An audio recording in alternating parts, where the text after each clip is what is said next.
विद्यार्थी. मी आज तुम्हाला रांजणगावच्या गणपतीबद्दल माहिती सांगणार आहे. अष्टविनायक गणपती हा चौथा गणपती. या गणपतीला महागणपती असे म्हणतात. हे महागणपतीचे स्वयंभू स्थान आहे. पुणे अहमदनगर मार्गावर शिरूर तालुक्यात हे ठिकाण आहे.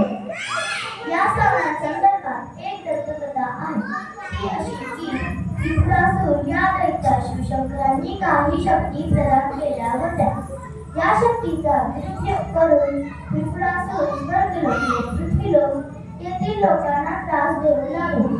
शेवटी एक वेळ अशी आली की शिवशंकरांना श्री गणेशाचे नमन करून त्रिपुरासुराचा वध करावा लागला.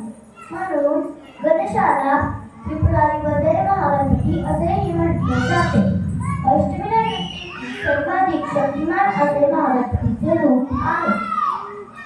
श्री महागणपती उजव्या सोंडेचा असून गणेशाला गणाचे आसन आहे. माधवराव पेशव्यांच्या काळात या मंदिराचा जीर्णोद्धार केल्याचे इतिहासात आढळते. इंदूरचे सरदार किबे यांनी देखील या मंदिराचे नूतनीकरण केल्याचा उल्लेख आढळतो.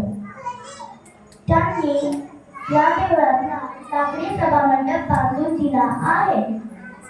हे महागणपतीचे स्थान इसवी सन 10व्या शतकातील आहे. गणेशाला 10 हात आहेत आणि प्रसन्न व मनमोहक अशी श्रींची मूर्ती आहे. धन्यवाद.